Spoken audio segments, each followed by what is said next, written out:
Municipal de Derechos Humanos?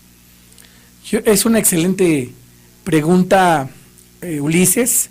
Acabo de hacer un trabajo específicamente sobre el papel de los defensores de derechos humanos. Te comentaba la definición. Quiero decirte que a la fecha del 2010 al 2015 hay 25 muertes de defensores registradas. Tenemos 3 países, 3 estados de la República, Guerrero, Oaxaca y Chihuahua, donde están los principales estados donde hay desaparición de personas, específicamente de defensores de derechos humanos y de periodistas. Entonces, quiero decirte que el papel del defensor municipal de derechos humanos, de un defensor en general, es un papel necesario, urgente y muy peligroso. Claro. Ulises. ¿Por qué? Porque cuando matan a un defensor de los derechos humanos, no solamente acaban con la vida de una persona, esa persona defiende a diferentes grupos de vulnerables, como te mencioné. Si es un defensor que está protegiendo los derechos humanos de las muertas de Juárez, al desaparecer un defensor de derechos humanos, pues lleva como consecuencia un efecto dominó. Claro. Deja vulnerable a todas esas personas y los deja vulnerables de sus derechos fundamentales.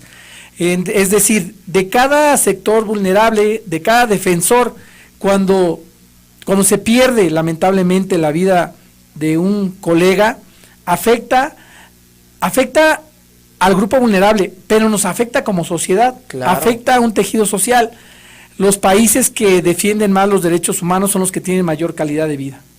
Y yo creo que México es uno de los países que tiene una urgente e importante necesidad de trabajar en esos derechos humanos, porque justamente se convierten ustedes en los héroes nacionales en el tema de derechos humanos que tanto urge abordar en nuestro país y que es necesario porque pues nuestra sociedad está muy lastimada en este entonces para poder, no solamente en temas sociales, sino en todos los tipos de derechos que nosotros tenemos como seres humanos, y eso es muy importante. Creo que es una tarea esencial e importante la que ustedes desarrollan. Yo creo que desde hace años considero, Ulises, que yo no trabajo, que hago lo que me gusta. Créeme que ser un defensor municipal de los derechos humanos me ha dado otra perspectiva, me ha dado otra visión, me ha dado una capacidad de reflexionar sobre mi persona, sobre mi actuar, y creo que si todos conociéramos los derechos humanos, seríamos países que cada vez necesitaríamos menos cárceles, menos policías y menos tener un derecho penal, una acción coercitiva. Y eso es muy importante porque mejoraríamos en todos los aspectos como país. La verdad yo tengo el gusto y el honor de conocer no solamente profesionalmente, sino personalmente al doctor, y yo sé de la calidad de persona que es, lo difícil que es la situación, lo difícil que es el trabajo, y aún así yo lo veo, doctor, preparándose, sigue estudiando cada vez más, sigue incursionando en varios temas, no solamente en los temas que a la vez toda la sociedad piensa que solamente son esos los que se deben enfocar, sino que tienen muchas variantes y muchas líneas de trabajo y líneas de acción que desarrollar. Y específicamente el día de hoy invitamos al doctor Rafael Chacón. Aparte de hablarnos, ya vamos a tener otra oportunidad para adentrarnos a otros temas también de derechos humanos. Uno muy en específico que nos corresponde hablar en este programa de cultura y arte. La cultura y el arte, lo he dicho muchas veces, no solamente son con temas de espectáculo, no son solamente con temas artísticos, sino también la cultura y las artes se pueden abordar desde la prevención del delito, desde la defensa de los derechos humanos, desde ámbitos muy enfocados en este tema. Y justamente el día de hoy que estoy invitando al doctor Rafael Chacón Villagrán para abordar este tema, que es la cultura y las artes como política pública para la prevención del delito. Y para comenzar con este tema en específico, para poder abonar un poco al conocimiento de toda la audiencia que nos está escuchando y nos está viendo, a todos los alumnos que les mandamos un gran saludo del maestro, del doctor Chacón, y todo nuestro auditorio que nos sigue siempre en nuestro programa. Vamos a empezar con la primera línea y creo que es pregunta obligatoria, doctor. Para usted, doctor, ¿qué considera como cultura? Hace muchos años, yo en la educación primaria, un profesor me enseñó que la cultura era todo lo que el hombre aprende, crea y reproduce. Sin embargo, el día de hoy, Ulises, yo tengo 2 definiciones, una por parte de la UNESCO, una por parte de la Constitución, y al final concluyo con mi propia definición, si me lo permites. Claro. La UNESCO, una última definición que menciona, dice que la cultura puede considerarse actualmente como el conjunto de los rasgos distintivos espirituales y materiales, intelectuales y afectivos que caracterizan a una sociedad o un grupo social.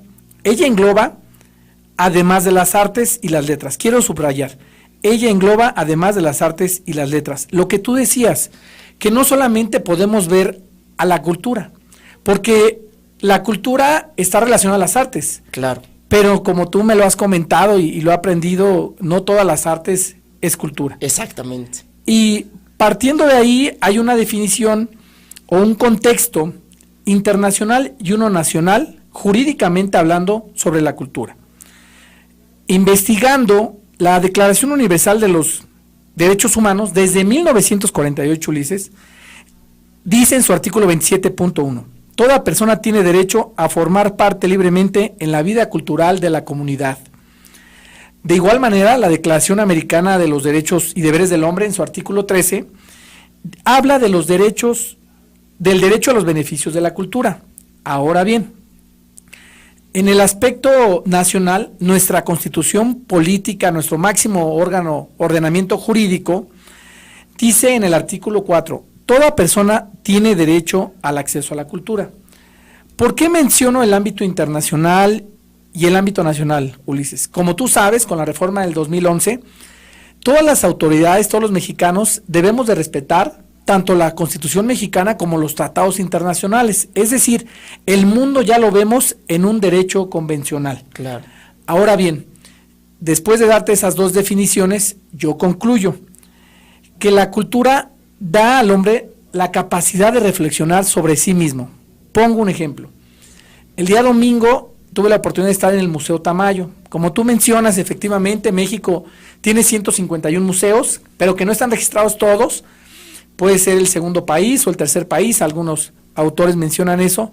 Y estando en el Museo Tamayo, de ver algunos microconciertos, me di cuenta que el hombre reflexiona, es verdad, a estar ante la cultura y el arte. Entonces, yo aterrizo esa definición y es como la conceptualizo el día de hoy, la cultura, una capacidad de reflexionar. Eso es muy interesante, yo le agradezco porque es una visión muy particular que conlleva muchísimos temas. La reflexión de uno mismo, considerado la cultura por el doctor Rafael Chacón. Sí, porque todas las partes nos dan esa sensibilidad de no solamente la parte artística, de poder reflexionar, y creo que es el medio más idóneo para ello. Tenemos el concepto para toda la gente que nos está escuchando y viendo de lo que se considera cultura, lo que está considerando desde ámbitos de la UNESCO, desde que se está considerando la participación en ámbitos jurídicos y la particularidad de qué es cultura para el doctor Rafael Chacón. Vámonos ahora para las adicciones, vámonos al tema de la prevención de delito, de prevención de las adicciones, el delito y las acciones, cómo lo conjuga y cómo lo conceptualiza el doctor Rafael Chacón y desde qué perspectiva lo ve, que eso es muy interesante abordarlo. Son 2 preguntas muy interesantes. Comenzaré por la definición. La Organización Mundial de la Salud define a las adicciones como una enfermedad física o emocional. Sin embargo, hay una definición que anteriormente se manejaba, que era una dependencia o necesidad humana hacia una sustancia, actividad o relación que le daba una satisfacción. Es decir, que puede ser una adicción desde una droga, sea el alcohol, una sustancia psicotrópica, la marihuana, puede ser una adicción, la ludopatía, ¿no? Considerada como la adicción al juego, que ya un psicólogo hace décadas lo reflexionaba, Skinner, un psicólogo estadounidense, que hablaba de la caja de Skinner y los ratones, que ponía un ratón en una caja. Ajá. Donde ponía una palanca y ponía comida. Y entonces este precursor del conductismo, cada vez que el ratón daba una patada o una acción en la palanca, recibía comida. Esto es relacionado a la ludopatía, las máquinas de juego que hay en todos los países o que hay en México. Que hacen esa dinámica. Como tú decías, es muy amplio el tema que estamos tocando Y por eso las adicciones en la cultura, esas adicciones que tenemos que ver ahorita en la ludopatía o en el tabaquismo. Déjame comentarte que el tabaquismo es considerada como la primera muerte prevenible en el mundo. Se está relacionada con 13 muertes diarias, con 4 tipos de cáncer. En México se registran más de 60,000 muertes anuales y esto es 165 diarias por el consumo de tabaco. En el Estado de México, los fumadores activos iniciaron el consumo de cigarrillos en promedio a la edad de 16 años. ¿Temprana edad?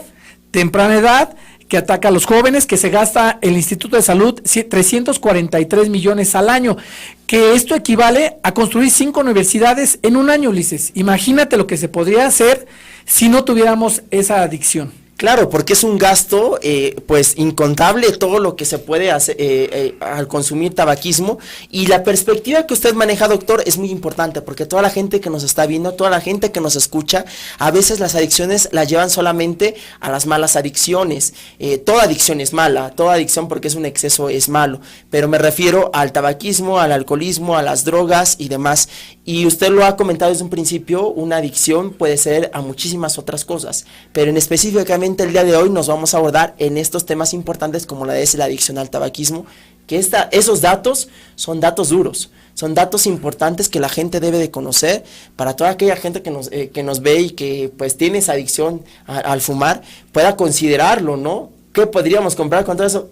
Imagínense 3 universidades poder construir con un equipamiento, con una, sobre todo, pues continuidad a lo largo de los años de tanto lo que se está gastando con ese tabaquismo, es muy, muy importante. Tenemos 2 conceptos básicos que estamos manejando con el doctor. Ya consideramos lo que es cultura y artes como un primer concepto, ya estamos considerando lo que son las adicciones como un segundo concepto, y ahora ustedes dirán, bueno, estos 2 conceptos, ¿qué tienen que ver con una política pública? ¿No?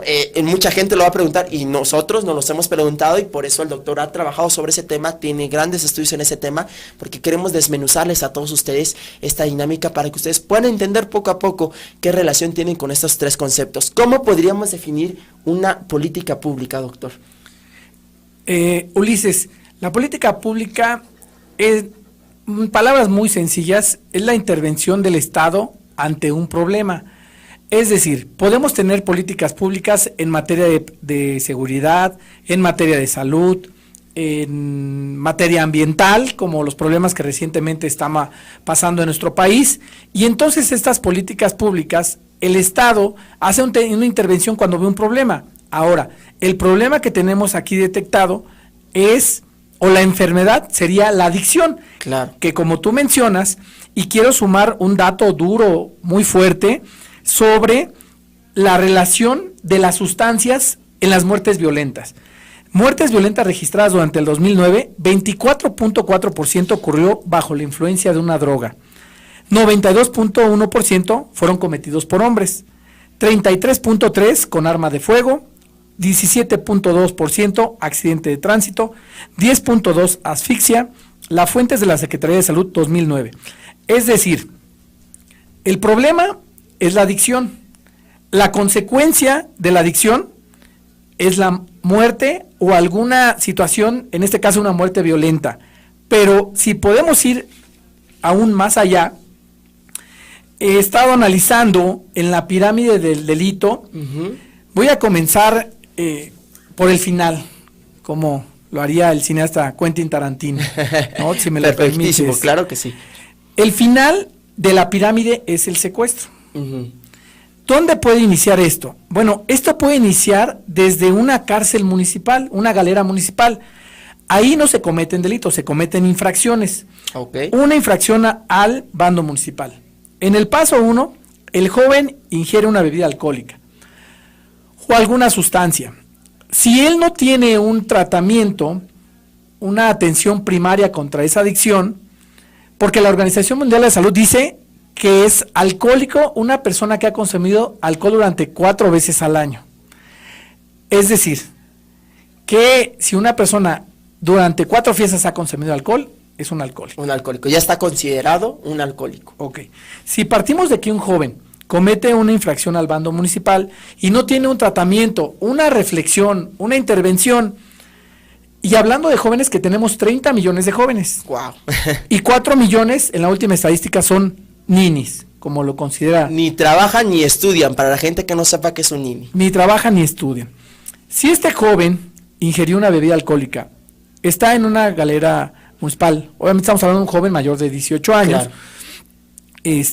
Y él no tiene un tratamiento o una prevención o una intervención, posteriormente sigue robo a transeúnte. Si él no lo detienen, Ulises, sería robo a casa habitación, en la pirámide del delito. Si no lo detienen, viene el robo de valores y asalto bancario. Por último, en la pirámide, como te dije al final, llega el secuestro, y del secuestro llega el robo de valores y asalto bancario.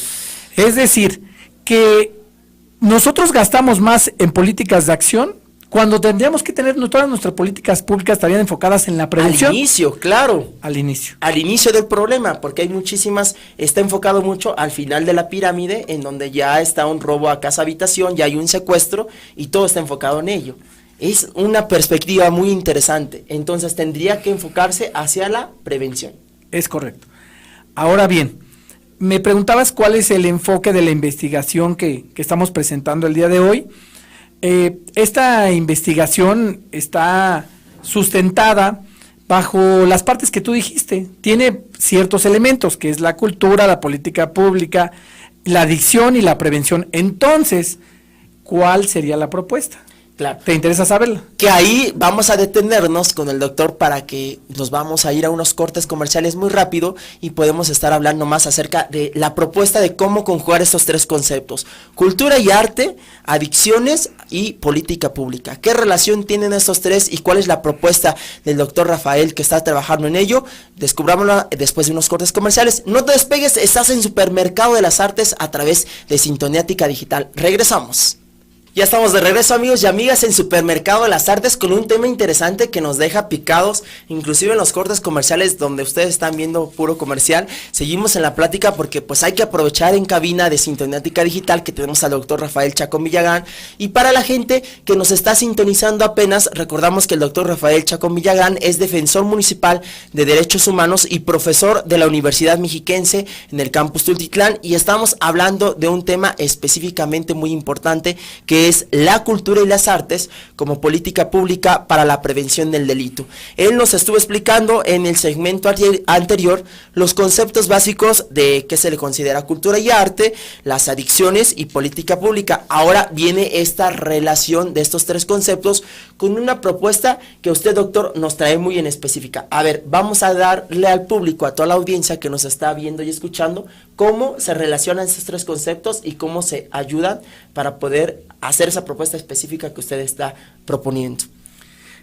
Ok, Ulises, recapitulando, tenemos la cultura, que ya hablamos obviamente de la cultura, hablamos de la política pública y de las adicciones. Tenemos los tres elementos, ¿no? Sin duda sabemos que caen en delitos, que caen en muertes violentas registradas, tenemos todos esos datos duros, tabaquismo, ludopatía. Bueno, la propuesta va enfocada a que podamos establecer una política pública que sería la intervención del Estado ante el problema de las adicciones a través de la cultura y las artes. ¿Cuál es la propuesta? Voy a citar 3 ejemplos. Perfecto. Primer ejemplo, si nosotros tenemos una colonia con un alto índice delictivo y a través del área de cultura, sea por parte del Estado o sea por parte de la asociación civil, que es lo que ahora ya maneja las políticas públicas, esa sociedad civil o el Estado, al realizar una obra de teatro en una colonia con alto índice delictivo, con jóvenes, ¿qué vamos a lograr? 1, la participación ciudadana. 2, vamos a sacarlos de esa ociosidad. 3, todos esos ninis que ni trabajan ni estudian, si tenemos 4 millones y si los dividimos en todas las colonias de nuestro país, pues en cada colonia debemos de tener ninis. Si tenemos una oferta de cultura donde haya esa participación ciudadana, estoy seguro que vamos a bajar ese índice delictivo después de un periodo. Obviamente tenemos que tener una intervención donde tenemos que tener todos los pasos de esa política pública hasta medir su impacto, ¿no? Claro. Ese sería el primer ejemplo, Ulises. Segundo ejemplo, si tenemos una colonia donde también tenemos un índice delictivo y tenemos el caso de adicciones y sabemos que ahí hay chicos que grafitean, pues también sabemos que está la cultura urbana y podemos tener una barda, que ya lo realizamos alguna vez. Hicimos un convenio con una empresa donde nos dio esas pinturas, donde hicimos un concurso de jóvenes y ellos expresaron su arte. Y entonces esa barda ya la cuidaron. Que inclusive eso es destacar porque el doctor la realizó en el municipio de Tultitlán, inclusive está esa barda y la gente le puede acudir para que vea, no solamente se está haciendo una propuesta al hablar, sino está haciendo una propuesta específica. Ahora, la tercera propuesta va de manera vinculada a las dos anteriores. Tenemos en un problema en el país que es la recuperación de los espacios públicos.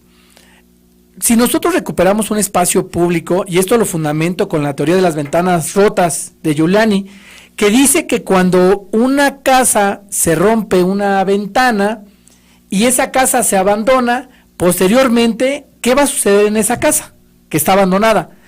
Van a haber actos, delitos o infracciones. Claro. Y entonces después va a haber ahí delincuentes. Pero todo empezó por una ventana rota, Ulises. Es decir, que volvemos al tema de la prevención, de la reacción inmediata, y esa teoría, si la aplicamos a los espacios públicos, que hay programas federales, estatales y municipales, donde se llevan a cabo, ya ha habido políticas públicas exitosas, donde cuando intervienen en esa recuperación de ese espacio público, y hay juegos, y hay talleres, y hay... Te voy a citar un caso. Había un predio abandonado donde el municipio realizó, limpió las áreas verdes con los padres de familia, con el Consejo de Participación Ciudadana, las canchas de básquetbol se pintaron, de fútbol, hubo un maestro de box, y medimos el índice delictivo en una fecha, y después de 6 meses lo medimos y había disminuido el índice delictivo. Es decir, que la recuperación de espacios públicos con actividades de cultura, donde hay participación ciudadana, está comprobado que disminuye el índice delictivo y disminuye el consumo de adicciones en la población joven.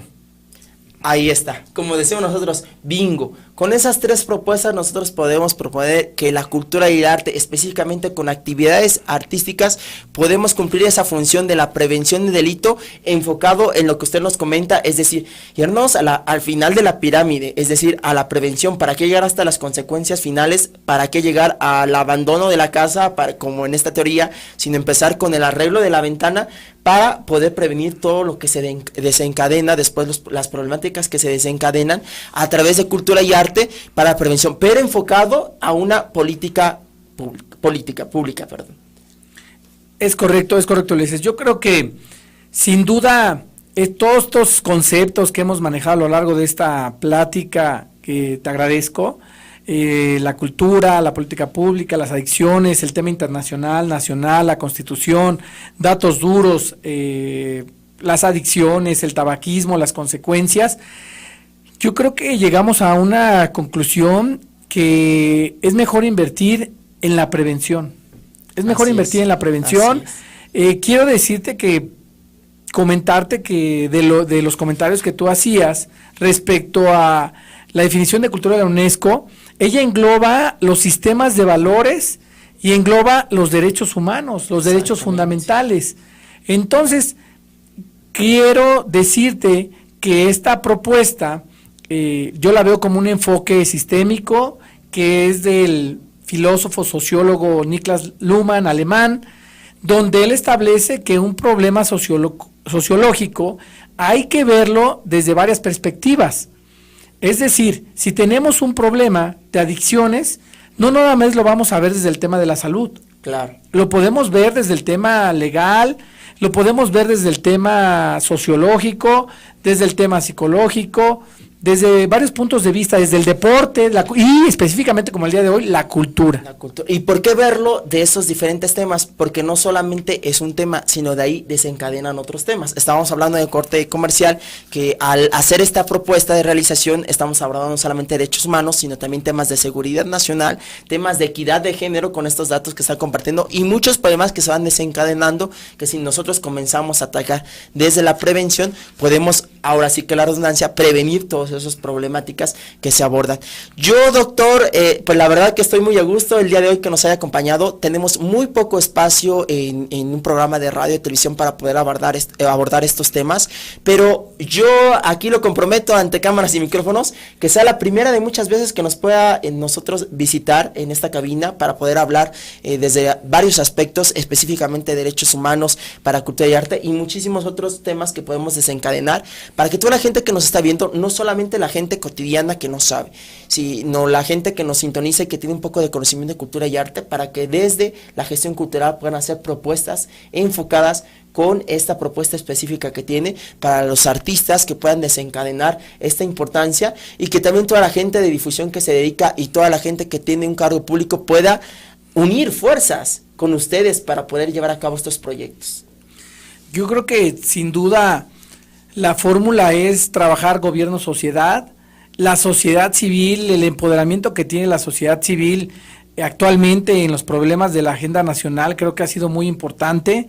Creo que si trabajamos en todos estos temas desde un enfoque holístico, desde un enfoque sistémico, integral, sin duda la comunidad, toda la comunidad que nos escucha, al tener mayor información, yo siempre he pensado que la información, el conocimiento, le va a dar una manera de solucionar los problemas, claro, le va a dar una manera, lo hablan varios estudiosos sobre el empoderamiento que le puedes dar a la sociedad civil a través de sus conocimientos de sus derechos.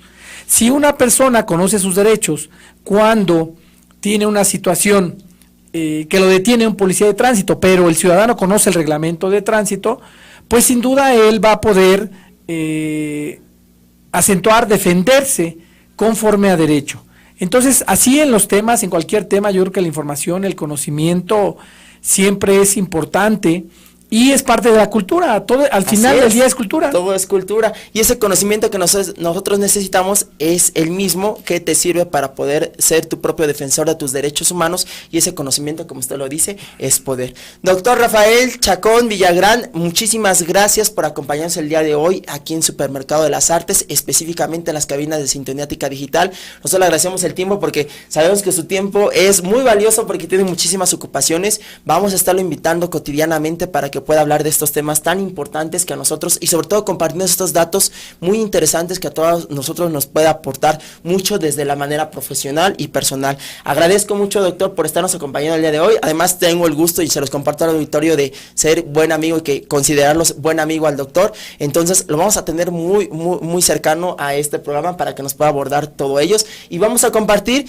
toda esta información a través de nuestras redes sociales. Recuerden que nos pueden sintonizar a través de Facebook en Supermercado de las Artes, a través de Twitter, @Supermercado de las Artes _radio, o a través de las redes sociales de Sintoniática Digital, siempre transmitiendo desde www.sintoniaticadigital.com.mx. Yo soy Ulises Monreal, es doctor Rafael Chacón, muchísimas gracias por acompañarnos el día de hoy, y nos vemos en la próxima. Esto fue Supermercado de las Artes.